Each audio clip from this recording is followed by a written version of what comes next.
যদিও মহাপ্রভু অন্তলীলায় দুই প্রকার বিধি দিয়েছেন, একটি সামান্য বিধি, একটা বিশেষ বিধি।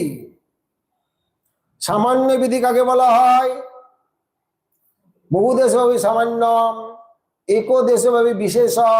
সামান্য বিধির উৎসর্গ, বিশেষ বিধির বলবান, ইতি ন্যায় শাস্ত্রের কথা। সকলের জন্য যে ব্যবস্থা তার নাম সামান্য বিধি। দুই একজনের জন্য যে ব্যবস্থা সেটা হলো বিশেষ বিধি। তা শিক্ষাষ্টকে মহাপ্রভু দুটো বিধি বলেছেন, খাইতে শুইতে যথাযথ নাম লয়, দেশকাল পাত্র নাই, সর্বসিদ্ধি হয়। এটা সামান্য বিধি সকলের জন্য। নাম আরম্ভ করুন। তারপরেই সেখানে বলেছেন, হর্ষ মহাপ্রভু কহে শুনো স্বরূপ রাম রায়, যে রূপে নাম লইলে হয় কৃষ্ণে প্রেমোদয়। এখনই বললেন কোনো বিধি নিষেধ নাই, খাইতে শুইতে যথাযথ নাম লয়, দেশকাল পাত্র না, সর্বসিদ্ধ। এখন এক পাতা উল্টি আপনি আবার যে রূপে নাম লইলে, তাহলে কি বিধি নিষেধ আছে? নিশ্চয়।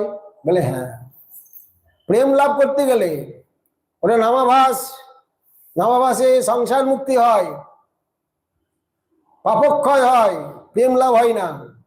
প্রেম লাভ করতে গেলে এই স্তরে আসতে হবে। কেমন করে হরিনাম করতে হবে? তিন হইতো নিচ হইয়া সদলবে নাম, তিন হইতো তিনাদপি শুনিছেন। তিনের থেকেও ঘাসের মাথায় পা দিলে প্রতিবাদ করে না, নিচু হয়।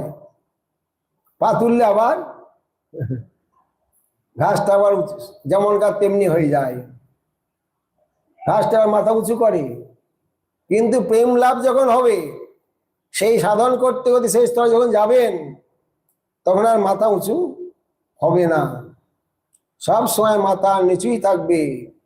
আপনি নিরভিমানী, অন্য দেবে মান। যে কোনো সম্মানের আশা থাকবে না, সকলকেই সম্মান দেবেন। আর তরু সম সহিষ্ণুতা বৈষ্ণব করিবে, তরিব সহিষ্ণু না। বৃক্ষের মতো সহ্য গুণ। কেমন? তরু যেন কাটিলে কিছু না বলয়, শুকাইয়া মইলে কারে পানি নামা গয়। তরু সম সহিষ্ণুতা বৈষ্ণব করিবে, তারণ ভর্ষণে কারে কিছু না বলিবে।